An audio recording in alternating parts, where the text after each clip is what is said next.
السلام علیکم ورحمۃ اللہ وبرکاتہ۔ الحمد للہ رب العالمین والعاقبۃ للمتقین والصلاة والسلام علی اشرف الانبیاء والمرسلین نبینا محمد وعلی آلہ وصحبہ اجمعین، اما بعد۔ قال النبی صلی اللہ علیہ وسلم اذا اقیمت الصلاة فلا صلاة الا المکتوبہ۔ برادران اسلام، معزز ناظرین، پیارے بھائیوں اور بہنوں، یہ سوال جواب کے سیکشن میں آپ سب کا استقبال ہے، سواگت ہے۔ اور آج کا سوال ہے کہ اگر فجر کی 2 سنت چھوٹ جائے تو کیسے قضا کریں، کب پڑھیں؟ یہ بہت اہم سوال ہے، اس لیے میں چاہتا ہوں کہ اس سوال کا مناسب اور تشفی بخش جواب قرآن اور حدیث کی روشنی میں آپ کے سامنے پیش کیا جائے۔ اللہ تعالیٰ مجھے بھی اور آپ سب کو کہنے سننے سے کہیں زیادہ اس پہ عمل کرنے کی توفیق عطا فرما۔ سوال ہے کہ فجر کی سنت اگر چھوٹ جائے تو کب پڑھا جائے؟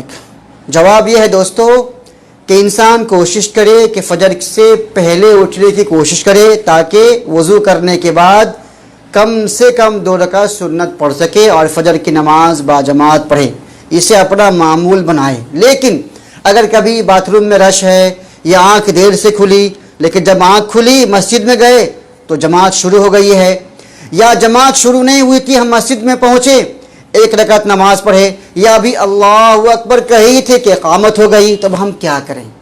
جواب یہ ہے کہ جیسی اقامت ہو جائے سنت کو چھوڑ دیجیے، نماز توڑ دیجیے اور جا کر کے صف میں شامل ہو جائیے۔ خواہ آپ نے 1 رکعت پوری کیا ہے یا ابھی آپ نے شروعاتی کی ہے، اسے کوئی بات نہیں پڑتا، آپ کو اپنی سنت چھوڑ دینی چاہیے اور جا کر کے فرض میں ملنا چاہیے۔ کیوں ملنا چاہیے؟ کیونکہ پیارے نبی محمد الرسول اللہ صلی اللہ علیہ وسلم کا ارشاد گرامی اذا اقیمت الصلاۃ، جب فرض نماز کے لیے اقامت کہہ دی جائے، فرض نماز کھڑی کر دی جائے، تکبیر کہہ دی جائے، فلا صلاۃ الا المکتوبہ، تو اس وقت میں فرض نماز کے سوا کوئی اور نماز نہیں ہوتی۔ یہ بخاری اور مسلم شریف کی حدیث ہے۔ اس حدیث سے سمجھ میں آتا ہے کہ اگر آپ مسجد میں سنت پڑھ رہے تھے اور فجر کی فرض نماز کے لیے یا کسی بھی نماز کے لیے اقامت کہہ دی جائے تو آپ سنت کو چھوڑ دیں اور فرض میں شامل ہو جائیں۔ کچھ لوگ کیا کرتے ہیں، آپ مسجد میں دیکھتے ہوں گے کہ وہ مسجد میں دیر سے آتے ہیں، جماعت شروع ہوتی ہے اور مسجد کے کسی کونے میں کھڑے ہو جاتے ہیں اور ٹپ ٹپ ٹپ ٹپ جو ہے جلدی نماز پڑھنے کی کوشش کرتے ہیں اور سلام پھرنے سے پہلے وہ آ کر کے صف میں جماعت میں مل جاتے ہیں۔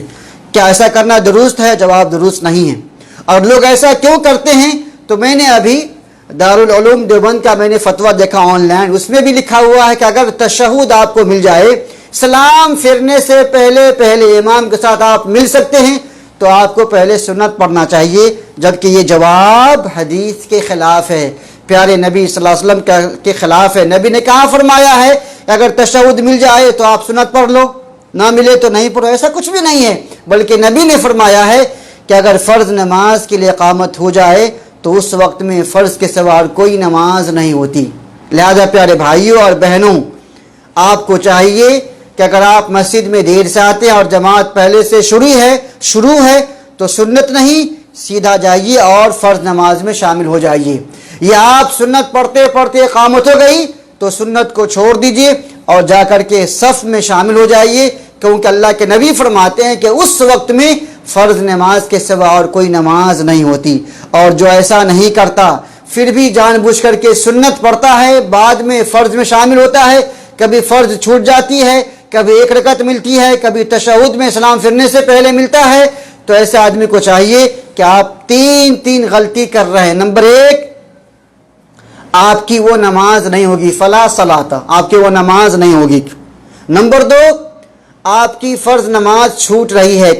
اور نمبر 3، یہ رسول اللہ صلی اللہ علیہ وسلم کے حکم کی آپ خلاف ورزی کر رہے ہیں۔ اور ہمیں چاہیے کہ ہم اپنے پیارے نبی محمد الرسول اللہ صلی اللہ علیہ وسلم کے حکم کے خلاف ورزی نہ کریں، بلکہ ہمیں اطیعوا اللہ و اطیعوا الرسول وما آتاکم الرسول فخذوہ وما نہاکم عنہ فانتہوا، تمہیں رسول جن باتوں کا حکم دے اسے لو اور جن باتوں سے روک دے اس سے رک جاؤ. ہمیں ان آیتوں پہ عمل کرتے ہوئے اپنی نماز کو چھوڑ دینی چاہیے, سنت کو چھوڑ دینی چاہیے اور فرض میں آ کے مل جانا چاہیے. دوسرا نقطہ, ٹھیک ہے اگر میں نے ایسا کر دیا تو میں تو سنت نہیں پڑھا, تو میں سنت کی قضا کب کروں؟ تو اس کے لیے آپ کے پاس میں دو آپشن ہیں. ایک آپشن تو یہ ہے کہ سلام پھرنے کے بعد استغفر اللہ اللہم انت السلام جو اذکار ہے, اذکار پڑھنے کے بعد آپ جگہ تھوڑی سی تبدیل کر لیجئے اور آپ وہیں پہ فجر کی 2 رکعت سنت پڑھ لیجئے. یہ بھی جائز ہے اور حدیث میں ایسا ثابت ہے. یا ایک شکل یہ بھی ہے کہ آپ اس وقت پہ نہ پڑھیں, جب سورج طلوع ہو جائے تو سورج طلوع ہونے کے بعد آپ وضو کریں اور 2 رکعت نماز پڑھیں. اگر سورج طلوع ہونے کے بعد پڑھتے ہیں تو آپ اس میں کئی چیزوں کو جمع بھی کر سکتے ہیں, جیسے فجر کی سنت کو بھی جمع کر لیں, تحیۃ الوضو کو بھی جمع کر لیں, اسی طرح سے چاش کی 2 رکعت نماز آپ اسے بھی جمع کر لیں. یعنی آپ کئی سنت نمازوں کو جمع کر کے ایک ساتھ پڑھ سکتے ہیں اور سارا کا سارا اجر آپ پا سکتے ہیں. تو دوستو یہ ہے جواب کہ اگر فجر کی نماز کھڑی ہو جائے تو اس وقت میں فجر کی نماز کے علاوہ یا جس نماز کے لیے قامت کی جائے, ظہر کے وقت میں ظہر کے لیے, عصر کے ٹائم میں عصر کے لیے, عشاء کے وقت میں عشاء کے لیے, تو اس وقت میں آپ کو فرض نماز میں شامل ہونا ہے, سنت نہیں پڑھنا ہے, کیونکہ پیارے نبی محمد رسول اللہ صلی اللہ علیہ وسلم نے اس سے منع فرمایا ہے. اور ایک نقطہ یہ بھی ہے کہ میں یہ نہیں کہتا کہ میں کسی پہ نکیر کرتا ہوں, میں سارے فقہا کا احترام کرتا ہوں, ساری فقہ کا احترام کرتا ہوں, سارے ائمہ کا احترام کرتا ہوں, لیکن جہاں پہ ان کی باتیں یا جہاں پہ ان کا فتویٰ اگر وہ پیارے نبی صلی اللہ علیہ وسلم کے حدیث کے خلاف ہے تو انہیں دیوار پہ مار دیجئے اور حدیث رسول کو مقدم کیجئے. کیونکہ امام ابو حنیفہ رحمۃ اللہ علیہ نے بھی فرمایا تھا کہ اگر تمہیں کل حدیث ملے اور میری بات اور میرا فتویٰ حدیث رسول کے خلاف نظر آئے تو میری باتوں کو چھوڑ دو اور حدیث رسول کو مقدم کرو. لہذا پیارے بھائیوں, اگر فجر کی نماز میں اسپیشلی, کیونکہ لوگ فجر میں عام طور سے ایسا زیادہ کرتے ہیں, اگر فجر کی نماز کھڑی ہو جائے, آپ سنت پڑھ رہے ہیں تو اسے چھوڑ دیجئے, صف میں شامل ہو جائیں. یا نماز پہلے سے کھڑی ہو چکی ہے, آپ بعد میں دیر سے آئے تو سنت نہیں پڑھنا ہے, پہلے فرض پڑھ لیجئے, چاہے تو نماز کے بعد سنت پڑھ لیجئے, چاہے تو سورج طلوع ہونے کے کچھ دیر کے بعد سنت پڑھ لیجئے, آپ کو دونوں ثواب ملے گا انشاءاللہ. اللہ تبارک و تعالیٰ سے دعا ہے, اے اللہ العالمین تو مجھے اور آپ سب کو کہنے سننے سے کہیں زیادہ پیارے نبی محمد رسول اللہ صلی اللہ علیہ وسلم کے سنت پہ عمل کرنے اور غلط فتوے, غلط رسوم اور فلسفیانہ دلائل پہ کو چھوڑنے کی توفیق عطا فرمائے. آمین. والسلام علیکم ورحمۃ اللہ وبرکاتہ.